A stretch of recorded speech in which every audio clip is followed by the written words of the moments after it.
Hi hello friends, ಎಲ್ಲರಿಗೂ ನಮಸ್ಕಾರ. ರೇಖಾ ಅಡುಗೆ ಚಾನಲ್ಗೆ ಸ್ವಾಗತ. ಬನ್ನಿ, ಇವತ್ತು ಈಸಿಯಾಗಿ ಮಾವಿನಕಾಯಿಂದ ದಾಲ್ ಮಾಡೋದು ತೋರಿಸ್ಕೊಡ್ತೀನಿ. ಈ ದಾಲ್ ರೆಸಿಪಿ ನನ್ನ ಚಾನಲಲ್ಲಿ ವೆರೈಟಿ ಆಫ್ ಇದೆ, ನೀವು ನೋಡಿಲ್ಲ ಅಂದರೆ ಒಂದು ಸರಿ ಚೆಕ್ ಮಾಡ್ಕೊಳ್ಳಿ. ಈ ಮಾವಿನಕಾಯಿ ಸೀಸನಲ್ಲಿ ಈ ಮಾವಿನಕಾಯಿ ಹಾಕಿ ದಾಲ್ ಮಾಡಿದ್ರೆ ತುಂಬಾ ರುಚಿಯಾಗಿರುತ್ತೆ. ಅದರಲ್ಲೂ jeera rice, ghee rice, white ರೈಸ್ಗೆ, ರೋಟಿ, ಚಪಾತಿಗೆಲ್ಲ ಸೂಪರಾಗಿರುತ್ತೆ. ಸೊ ಹುಳಿ ಇಷ್ಟಪಡೋರು ಖಂಡಿತ ಈ ರೆಸಿಪಿನ ಒಂದು ಸರಿ ಟ್ರೈ ಮಾಡಿ ನೋಡಿ. ಈಗ ಯಾವ ರೀತಿ ಮಾಡೋದಂತ ನೋಡೋಣ. ಇಲ್ಲಿ ಒಂದು 100 ಗ್ರಾಮ್ ಆಗೋಷ್ಟು ತೊಗರಿಬೇಳೆನ ಚೆನ್ನಾಗಿ ತೊಳೆದಿಟ್ಕೊಂಡಿದ್ದೀನಿ. ನನ್ನ ಕೈ ಅಳತೆನಲ್ಲಿ ತೊಗೊಂಡಿದ್ದೀನಿ. 1 ಇಡಿ ಆಗೋಷ್ಟು ತೊಗರಿಬೇಳೆನ ಚೆನ್ನಾಗಿ ತೊಳೆದಿಟ್ಕೊಂಡಿದ್ದೀನಿ. ನೋಡಿ, ಇಲ್ಲಿ ಮೀಡಿಯಮ್ ಸೈಜು ತೋತಾಪುರಿ ನಾನು ಒಂದು ಅರ್ಧ ತೊಗೊಂಡಿದ್ದೀನಿ. ಯಾಕಂದರೆ ಜಾಸ್ತಿ ಹುಳಿ ಜಾಸ್ತಿ ತಿನ್ನಲ್ಲ ನಮ್ಮ ಮನೇಲಿ, ಹಂಗಾಗಿ ನಾನು ಅರ್ಧ ಯೂಸ್ ಮಾಡ್ಕೊತಾ ಇದ್ದೀನಿ. ಹಾಗೆ ಇದ್ರ ಜೊತೆಗೆ ಒಂದು ಈರುಳ್ಳಿನೂ ಒಂದು 4 ಹಸಿರು ಮೆಣಸಿನ್ಕಾಯಿ ಹಾಕ್ಕೊತಾ ಇದ್ದೀನಿ. ಮಾವಿನಕಾಯಿನ ಚಿಕ್ಕ ಚಿಕ್ಕದಾಗಿ ಕಟ್ ಮಾಡಾಕೊಳ್ಳಿ ಸಾಕು. ಈಗ ಇದಕ್ಕೆ ಒಂದು 1/4 ಟೀ ಸ್ಪೂನ್ ಅರಿಶಿನ ಪುಡಿ ಹಾಕ್ಕೊತಾ ಇದ್ದೀನಿ. ಇಲ್ಲಿ ಖಾರಕ್ಕೆ ಹಸಿಮೆಣ್ಸಿನ್ಕಾಯಿ ಹಾಕಿದ್ದೀನಿ. ಅರ್ಧ ಟೀ ಸ್ಪೂನ್ ಅಚ್ಚಕಾರದ ಪುಡಿನೂ ಹಾಕ್ಕೊತಾ ಇದ್ದೀನಿ. ಯಾಕಂದರೆ ನಮಗೆ ದಾಲ್ ಕಲರ್ ಬೇಕಲ್ವ, ಸ್ವಲ್ಪ ಸ್ಪೈಸಿಯಾಗೂ ಇರಬೇಕು, ಕಲರ್ ವೈಸು ಚೆನ್ನಾಗಿರಬೇಕು. ಹಾಗೆ 1 ಟೀ ಸ್ಪೂನ್ ಎಣ್ಣೆ ಹಾಕ್ಕೊತಾ ಇದ್ದೀನಿ. ಹಾಕ್ಕೊಂಡು ಇದಕ್ಕೆ ಒಂದು 2 ಕಪ್ ಆಗೋಷ್ಟು ನೀರು ಹಾಕ್ಕೊಳ್ಳೋಣ. ಅಂದರೆ ಬೇಳೆ ಮುಳುಗುವಷ್ಟು ನೀರು ಹಾಕ್ಬೇಕಂತಲ್ಲ, ನಿಮಗೆ ದಾಲಿಗೆ ಎಷ್ಟು ತಿಕ್ನೆಸ್ಸಿಗೆ ಬೇಕೋ ಅಷ್ಟು ನೀರು ಹಾಕ್ಕೊಳ್ಳಿ. ನಾನಿಲ್ಲಿ ಒಂದು 2 ಕಪ್ ಆಗೋಷ್ಟು ಹಾಕ್ಕೊತಾ ಇದ್ದೀನಿ. ಹಾಕ್ಕೊಂಡು ಚೆನ್ನಾಗಿ ಮಿಕ್ಸ್ ಮಾಡಿಕೊಂಡು ಈಗ ಇದನ್ನು ಮುಚ್ಚಿ ಒಂದು ಮೀಡಿಯಮ್ ಫ್ಲೇಮಲ್ಲಿ 3 ವಿಸಿಲ್ ಬಿಟ್ಕೊತೀನಿ. ಸೊ 3 ವಿಸಿಲ್ ಬಿಟ್ಟರೆ ಸಾಕು. ಕೆಲವೊಂದು ನೀರಲ್ಲಿ ಬೇಳೆ ಬೇಯೋದಿಲ್ಲ, ಅಂಥವ್ರು ಸ್ವಲ್ಪ ವಿಸಿಲ್ ಜಾಸ್ತಿ ಬಿಟ್ಕೊಳ್ಳಿ ಸಾಕು. ಈಗ ಇದೊಂದು 3 ವಿಸಿಲ್ ಆದಮೇಲೆ ನೋಡೋಣ. ಈಗ ನೋಡಿ, ಓಪನ್ ಮಾಡೋಣ. ಪೂರ್ತಿ ಗ್ಯಾಸ್ ರಿಲೀಸ್ ಆದಮೇಲೆ ಓಪನ್ ಮಾಡಬೇಕು. ಯಾವುದೇ ಕಾರಣಕ್ಕೂ ತಕ್ಷಣ ತೆಗಿಯೋಕ್ಕೆ ಹೋಗಬೇಡಿ. ನೀವು ಅಕಸ್ಮಾತ್ ತಕ್ಷಣ ತೆಗಿಯೋಕ್ಕೆ ಹೋದರೆ ಎಕ್ಸ್ಟ್ರಾ ಇನ್ನೂ ಒಂದು 2 ವಿಸಿಲ್ ಬಿಟ್ಕೊಳ್ಳಿ.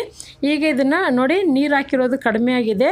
ಈಗ ಇದಕ್ಕೆ ಉಪ್ಪು ಹಾಕ್ಕೊತಾ ಇದ್ದೀನಿ. ನಾವು ಹಾಕಿರೋಂಥ ನೀರು ಕರೆಕ್ಟಾಗಿ ದಾಲ್ಗೆ ಕರೆಕ್ಟಾಗಿ ಆಗಿದೆ, ಅದಕ್ಕೆ ಹೇಳ್ತಾ ಇರೋದು. ನಿಮಗೆ ಎಷ್ಟು ಬೇಕೋ ಅಷ್ಟು ನೀರು ಹಾಕ್ಕೋಬೋದು. ಇವಾಗ ಉಪ್ಪು ಹಾಕಿ ಇದನ್ನು ಜಸ್ಟ್ ಲೈಟಾಗಿ ಈ ಥರ ಪ್ರೆಸ್ ಮಾಡ್ಕೊತೀನಿ. ತುಂಬ ಓವರಾಗಿ ಮಾಡಲ್ಲ, ಯಾಕಂದರೆ ತುಂಬ ಜಾಸ್ತಿ ಮಾಡೋಕ್ಕೆ ಹೋದರೆ ಅದು ಗಂಜಿ ಥರ ಆಗ್ಬಿಡುತ್ತೆ, ಅಂದರೆ ಹಲ್ವಾ ಟೈಪ್ ಆಗಿಬಿಡುತ್ತೆ. ನಮಗೆ ದಾಲು ಅಷ್ಟು ರುಚಿ ಇಲ್ದಿರ ಆಗೋಗುತ್ತೆ ಮತ್ತು ಗಟ್ಟಿ ಬಂದುಬಿಡುತ್ತೆ. ಅದಕ್ಕೆ ಜಾಸ್ತಿ ಮಾಡೋಕ್ಕೆ ಹೋಗ್ಬಾರ್ದು, ಲೈಟಾಗಿ ಪ್ರೆಸ್ ಮಾಡ್ಕೊಳ್ಳಿ. ಇನ್ನೊಂಚೂರು ನೀರು ಹಾಕ್ಕೊಂಡಿದ್ದೀನಿ ಅಷ್ಟೇ. ಈಗ ಒಗ್ಗರಣೆ ಹಾಕ್ಕೊಳ್ಳೋಣ. ಈಗ ಸ್ಟವ್ ಮೇಲೆ ಒಂದು ಪಾತ್ರೆ ಇಟ್ಕೊಂಡು ಅದಕ್ಕೆ ಒಂದು 2 ಟೇಬಲ್ ಸ್ಪೂನ್ ಎಣ್ಣೆ ಹಾಕಿದ್ದೀನಿ. ಎಣ್ಣೆ ಬಿಸಿ ಆದಮೇಲೆ 1/4 ಟೀ ಸ್ಪೂನ್ ಸಾಸಿವೆನೂ 1/4 ಟೀ ಸ್ಪೂನ್ ಜೀರಿಗೆ ಹಾಕ್ಕೊತಾ ಇದ್ದೀನಿ. ಈ ಥರ ದಾಲ್ಗೆ ಸ್ವಲ್ಪ ಜೀರಿಗೆ ಜಾಸ್ತಿ ಹಾಕಿ ಫ್ಲೇವರ್ ಚೆನ್ನಾಗಿರುತ್ತೆ. ಒಂದು 7 ಪೀಸ್ ಬೆಳ್ಳುಳ್ಳಿನ ಸಿಪ್ಪೆ ಬಿಡಿಸಿ ಜಜ್ಜಿ ಹಾಕ್ಕೊತಾ ಇದ್ದೀನಿ. ಬೆಳ್ಳುಳ್ಳಿ ಫ್ಲೇವರ್ ನಿಮ್ಗೆ ಇಷ್ಟ ಇಲ್ಲಾಂದರೆ ಸ್ಕಿಪ್ ಮಾಡ್ಕೋಬೋದು. ಬೇಳೆ ಬೇಯಿಸೋವಾಗನೇ ಬೇಕಂದ್ರೆ ಹಾಕ್ಕೊಬೋದು. ಹಾಗೆ ಇದ್ರ ಜೊತೆಗೆ ಒಂದು 3 ಒಣಗಿದ ಮೆಣಸಿನ್ಕಾಯಿ. ಈ ಥರ ದಾಲ್ ಒಗ್ಗರಣೆ ಹಾಕಿದಾಗ ಒಣಗಿದ ಮೆಣಸಿನ್ಕಾಯಿ ಯೂಸ್ ಮಾಡಿ, ಫ್ಲೇವರ್ ಚೆನ್ನಾಗಿರುತ್ತೆ. ಹಾಗೆ ಕರ್ಬೇವಿನ ಸೊಪ್ಪು ಹಾಕ್ಕೊತಾ ಇದ್ದೀನಿ. ಮತ್ತು ಕೆಲವರಿಗೆ ದಾಲ್ ತಿಂದರೆ ಜೀರ್ಣ ಆಗೋದಿಲ್ಲ, ಗ್ಯಾಸ್ಟ್ರಿಕ್ ಪ್ರಾಬ್ಲಮ್ ಇರುತ್ತೆ, ಅಂಥವ್ರು ಖಂಡಿತವಾಗಿ ಹಿಂಗನ್ನು ಉಪಯೋಗಿಸಿ. ಎಲ್ಲ ರೀತಿ ಅಡುಗೆಗೂ ಹಿಂಗೆ ಯೂಸ್ ಮಾಡೋದ್ರಿಂದ ನಿಮಗೆ ಚೆನ್ನಾಗಿ ಜೀರ್ಣ ಆಗುತ್ತೆ.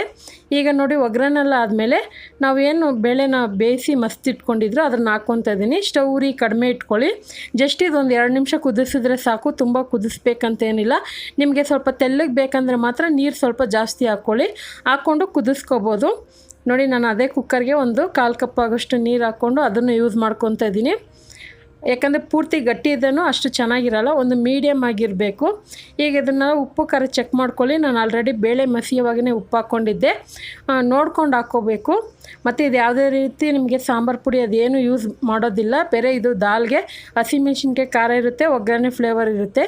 ಸೊ ಇವಾಗ ಕೊನೆಯಲ್ಲಿ ಒಂದು 2 ನಿಮಿಷ ಕುದಿಸಿದಾದ್ಮೇಲೆ ಕೊತ್ತಂಬರಿ ಸೊಪ್ಪು ಹಾಕಿ ಇಳಿಸ್ಕೊತಾ ಇದ್ದೀನಿ. ನಿಮ್ಗೆ ಇಷ್ಟವಾದಂಥ ಚಪಾತಿ ಆಗಿರ್ಬೋದು, ರೋಟಿ ಆಗಿರ್ಬೋದು, ಅಥವಾ jeera rice, ghee rice, variety of ರೈಸ್ಗೆ ನೀವು ಈ ದಾಲ್ನ ಸರ್ವ್ ಮಾಡ್ಕೋಬೋದು. ತುಂಬಾ ಚೆನ್ನಾಗಿರುತ್ತೆ. ಮತ್ತು ನಿಮ್ಗೆ ಯಾವ ಥರ ರೆಸಿಪಿ ಬೇಕಂತಲೂ ಕಮೆಂಟ್ ಮಾಡಿ ತಿಳಿಸಿ. ಹಾಗೆ ಖಂಡಿತ ಇವತ್ತು ತೋರಿಸಿರುವಂಥ ಈ ಮಾವಿನಕಾಯಿ ದಾಲ್ ರೆಸಿಪಿ ನಿಮಗೆಲ್ಲ ಇಷ್ಟ ಆಗಿದ್ರೆ ನೀವು ಸಹ ಮನೇಲಿ ಇದೇ ರೀತಿ ಟ್ರೈ ಮಾಡಿ ನೋಡಿ. ನಿಮ್ಗೆ ಯಾವ ಥರ ಬಂತು ಅನ್ನೋದನ್ನ ಕಮೆಂಟ್ ಮೂಲಕ ತಿಳಿಸಿ. ಈ ರೆಸಿಪಿ ಇಷ್ಟ ಆದ ಲೈಕ್ ಮಾಡಿ, ಶೇರ್ ಮಾಡಿ. ಹೊಸದಾಗಿ ಚಾನಲ್ ನೋಡ್ತಾ ಇದ್ದರೆ ರೇಖಾ ಅಡುಗೆ ಚಾನಲ್ನ ಸಬ್ಸ್ಕ್ರೈಬ್ ಮಾಡಿ. ಈ ವಿಡಿಯೋ ನೋಡಿದ್ದಕ್ಕಾಗಿ ಎಲ್ಲರಿಗೂ ಧನ್ಯವಾದಗಳು.